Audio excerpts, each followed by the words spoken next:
আমি কোনো কোনো পক্ষের বা সিপিবি হোক বা যারাই যেভাবে বিশ্লেষণ করুন না কেন, আমি কিন্তু আগেও বলেছি, এখনো বলছি, এই প্রশ্নটা উঠবে এবং যৌক্তিকভাবে উঠবে।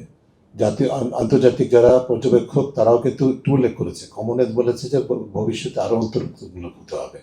অন্তর্ভুক্তমূলক হয় নাই, তারা বলেছে আরও অন্তর্ভুক্তমূলক হতে হবে, অর্থাৎ প্রত্যাশিত মানে অন্তর্ভুক্ত হয় নাই। এটি যার যার বিশ্লেষণের বিষয়, কিন্তু আমার কাছে ফ্যাক্ট আছে বলে, আমাদের কাছে ফ্যাক্ট আছে বলেই আমরা কিন্তু বলেছি। এখন নির্বাচনে অন্তর্ভুক্তিমূলক মানে কি? অন্তর্ভুক্তিমূলক মানে হচ্ছে নির্বাচনে অংশগ্রহণের সুযোগ, নির্বাচনে ভূমিকা রাখার সুযোগ।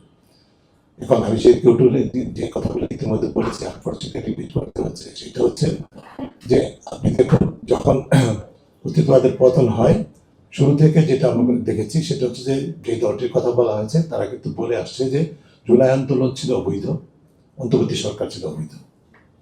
প্লিজ রিমেম্বার, আপনারা গণমাধ্যম করে আপনারা মনে রাখেন।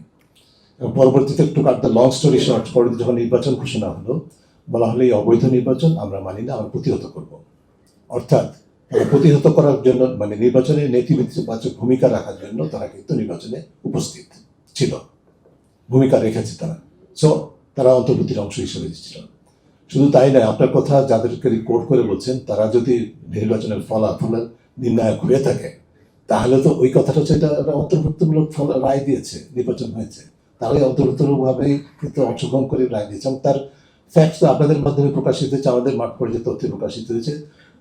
যে বাংলাদেশ আওয়ামী লীগের নেতাকর্মীরা স্থানীয় পর্যায়ে নির্বাচনে সক্রিয়ভাবে অংশগ্রহণ করেছে, অন্য দলের সাথে যুক্ত হয়ে, অন্য দলে যোগদান করে, অন্য দলের প্রচারণায় অংশগ্রহণ করে, জয় বর্মা স্লোগানের সাথে ধানের শীষ বা দাঁড়িয়ে পাল্লায় ভোট দিন এই স্লোগান দিয়ে কিন্তু তারা অংশগ্রহণ করেছে, নেতা কর্মীরা সেটা করেছে।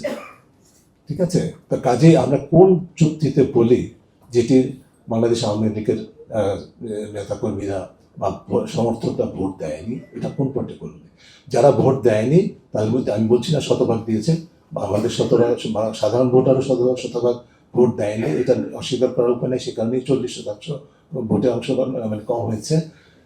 যেরকম যে সমস্ত কারণে ভোট দেন থেকে মানুষ বিরত থাকে, তাহলে সেটা আওয়ামী লীগের ক্ষেত্রে বঞ্চিত হতে পারে, অথবা এর সাথে একটা অতিরিক্ত বিষয় থাকতে পারে যে তারা বয়কট করেছে বাস্তবে, কিন্তু শতভাগ বয়কট করেছে এটা কিন্তু আপনি আমি কেউ বলতে পারবো না। কাজে এই বিষয়টাকে অন্তর্ভুক্তিমূলক নির্বাচন বিষয়টাকে দলীয়করণের আঙ্গিকে দেখার কোনো সুযোগ অন্তত আমরা দেখি না। আমরা ফ্যাক্টের উপর ভিত্তি করে কথা বলি, যে আমরা মনে করি, আমি রিপিট করছি, আমরা মনে করি যে এটা গ্রহণযোগ্য মাত্রায় সুষ্ঠু, নিরপেক্ষ, প্রতিযোগিতামূলক, অংশগ্রহণমূলক এবং অন্তর্ভুক্তিমূলক নির্বাচন হয়েছে। আওয়ামী লীগের ভূমিকাটা ছিল একদিক থেকে নির্বাচনকে প্রতিহত করার মাধ্যমে নেতিবাচক ভূমিকা, অন্যদিক থেকে নির্বাচনে অংশগ্রহণ করে তাদের ভোটাধিকার চর্চা করার ভূমিকা, দুটোই হয়েছে।